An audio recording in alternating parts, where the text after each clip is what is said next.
हर किसी की लाइफ में एक ऐसा टाइम जरूर आता है जब सब कुछ अच्छा चलते हुए भी उसे ऐसा लगता है कि इतना काफी नहीं है, मुझे अपनी लाइफ में और भी आगे तक जाना है।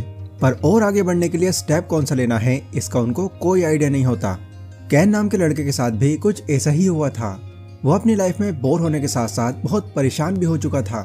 उसका कोई भी काम ठीक से नहीं हो पा रहा था। मतलब जो जॉब वो कर रहा था उसमें अच्छी सैलरी होने के बाद भी इससे वो खुश नहीं था। फिर वो जब भी घर जाता तो उसकी वाइफ उससे झगड़ने लगती। इवन उनके जो बच्चे थे वो भी घर की इस टेंशन की वजह से स्कूल में बहुत बुरा परफॉर्म करते थे।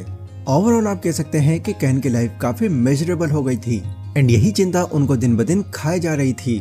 बट जब कैन ने अपने आसपास के लोगों को थोड़ा डीपली ऑब्जर्व किया तब उनको ये रियलाइज हुआ कि इस तरह की लाइफ जीने वाले वो अकेले नहीं हैं। उनके फ्रेंड्स, नेबर्स, रिलेटिव्स लगभग हर कोई इस तरह की लाइफ जी रहा है। बट अजीब बात यह है कि उनको अपनी इस तरह की लाइफ से कोई शिकायत नहीं है। बट कैन को ये सब कुछ बिल्कुल सही नहीं लगता था। लेकिन कैन की लाइफ तब बदल गई जब उनकी मुलाकात जिम नाम के एक इंसान से हुई। जिम कैन के बेटे के फुटबॉल कोच थे।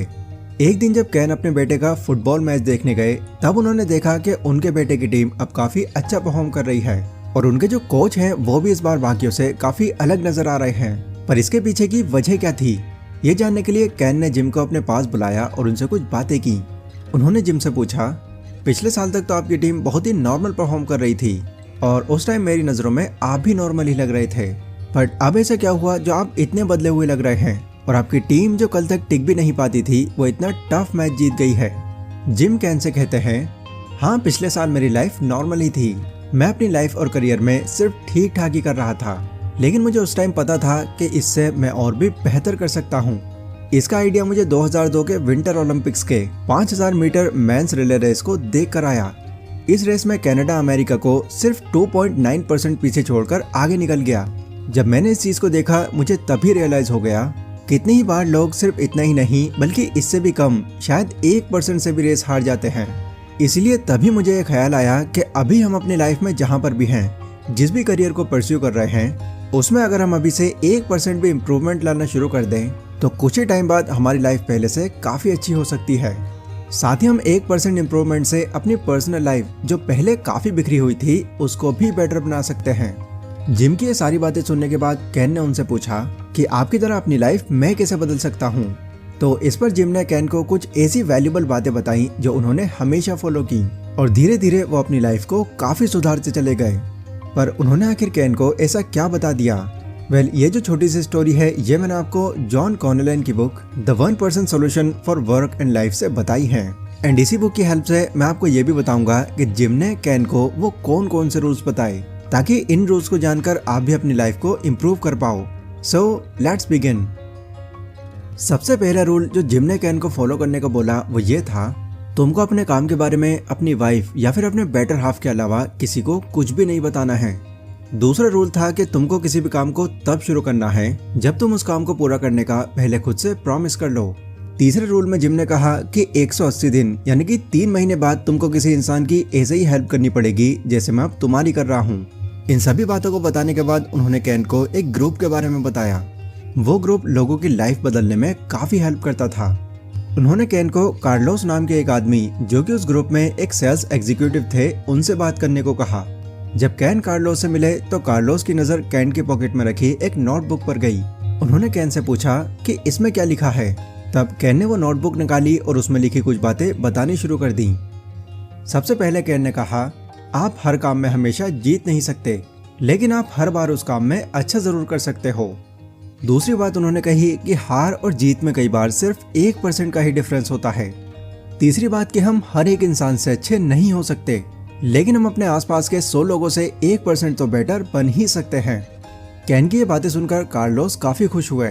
कैन ने उनसे कहा कि मैं अपनी लाइफ चेंज करना चाहता हूँ क्योंकि मैं जो काम करता हूँ वो काम करने का मेरा बिल्कुल मन नहीं करता, मुझे मोटिवेशन ही नहीं मिलती। कार्लोस ने कहा, अगर तुम तब काम करते हो जब तुम मोटिवेशन फील करते हो तो सॉरी, तुम कभी भी अपने काम में खुश नहीं रह पाओगे। अपने काम को करने का तुम तरीका ही ऐसा बना लो कि उसे कंप्लीट करने के बाद तुम खुद ही मोटिवेट हो जाओ। कार्लोस ने अपनी स्टोरी बताते हुए कहा कि कुछ टाइम पहले मुझे भी प्रेजेंटेशन देने में काफी हिचकिचाहट होती थी। मुझे काफी डर लगता था और मैं हमेशा यही कोशिश करता था कि किसी को भी प्रेजेंटेशन मिल जाए, बस मुझे ना मिले। मैं किसी भी प्रेजेंटेशन के लिए अपना हाथ खड़ा नहीं करता था। लेकिन एक बार बॉस ने एक छोटे से ग्रुप को सेल्स ट्रेनिंग देने का काम मुझे संभालने को कहा। उस टाइम जब मैंने उन सभी लोगों को अकेले ट्रेनिंग दी तो उस दिन से ही मेरे अंदर एक अलग ही जोश आ गया, जिसके बाद मैंने फिर दूसरों से बातें करते हुए हेजिटेट होना कम कर दिया और मैं प्रेजेंटेशन भी देने लगा। तुम भी अगर उस काम को करने का बस थोड़ा सा तरीका चेंज कर दो तो उस काम को करते रहने के लिए फिर तुम हमेशा मोटिवेटेड रहोगे। कार्लो से मिलने के बाद अब कैन को ग्रुप के दूसरे मेंबर पैट से मिलना था। पैट एक फिजिक्स की टीचर थी। उन्होंने सबसे पहले कैन से पूछा कि तुमने अब तक क्या सीखा। कैन ने उनको अपनी नोटबुक दिखाई तो पैट ने उनकी नोटबुक देखकर उसमें कुछ और एक्स्ट्रा लाइन ऐड करने को कही, जैसे नंबर 1, अपने काम को करने का सबसे अच्छा तरीका है उसमें कुछ बदलाव करना।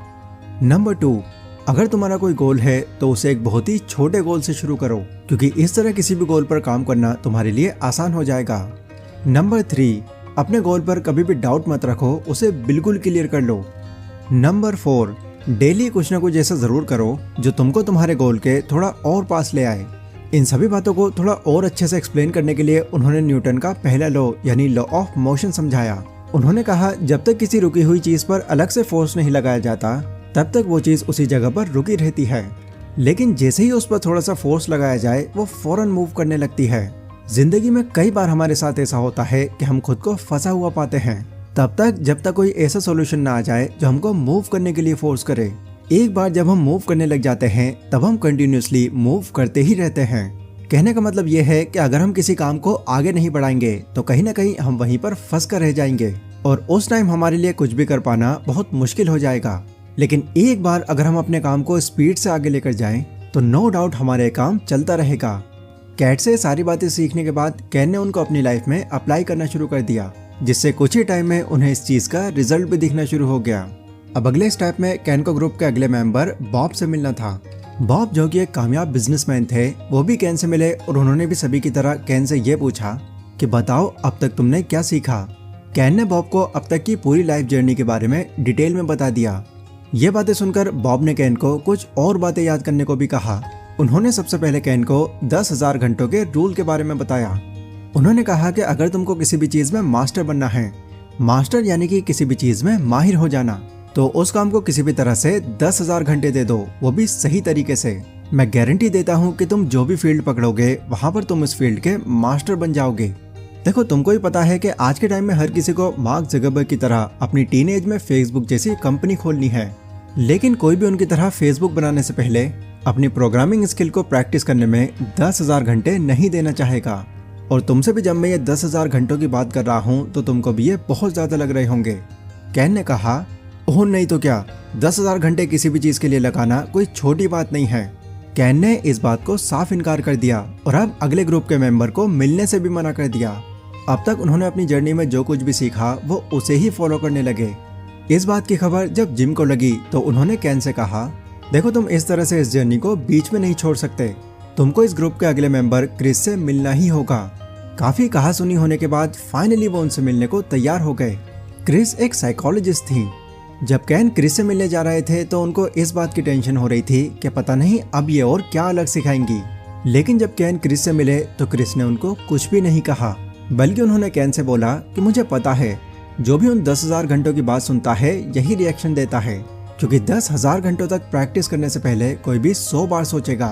पर थोड़ा सोच कर देखो, अगर तुम इस बारे में सोचो ही ना और अपना काम बस शुरू कर दो, फिर चाहे वो एक्सरसाइज करना हो, कोई स्किल सीखना हो या फिर कोई बुक रीड करना हो, उस चीज को अगर तुम 1-2 हफ्ते तक भी कंटिन्यू करते हो तो तुमको उससे अपनी लाइफ में एटलीस्ट 1% इम्प्रूवमेंट तो दिखना शुरू हो ही जाएगा। और इसी 1% से मोटिवेट होकर जब तुम आगे भी इसको कंटिन्यू करोगे तो हर बार 1% इम्प्रूव होते होते ये चेन बनती चली जाएगी। कैन 10,000 घंटों की प्रैक्टिस भी ऐसे ही काम करती है। जब तुम शुरू में थोड़ी थोड़ी प्रैक्टिस करके उसे कंटिन्यू रखते हो तो ये डेली की प्रैक्टिस बढ़ते बढ़ते 10,000 घंटों की बन जाएगी। क्रिस से मिलने के बाद कैन को ये बात अब अच्छे से समझ आ गई। फिर उन्होंने इन बातों को भी फॉलो किया और अपनी लाइफ, करियर और फैमिली, खुद को हर चीज में इम्प्रूव कर लिया। सो दोस्तों, अगर आप चाहें तो इन बातों को फॉलो करके कैन की तरह आप भी 1% सॉल्यूशन के साथ अपनी लाइफ बदल सकते हैं। और इस पूरी वीडियो में बताई गई बातें इसमें आपके बहुत काम आने वाली हैं। आपको रिमाइंड करा दूं कि ये सभी बातें मैंने टॉम कॉर्नेलन की book the 1% solution for work and life से बताई हैं। आपको ये बुक समरी कैसी लगी मुझे कमेंट सेक्शन में जरूर बताना। एंड अगली वीडियो आप अपने किसी टॉपिक पर देखना चाहते हैं तो वो आप लोग मुझे कमेंट सेक्शन में सजेस्ट कर सकते हैं। बाकी आज की इस वीडियो में बस इतना ही। मिलता हूँ अपनी अगली वीडियो में, तब तक के लिए stay safe, stay healthy, take care.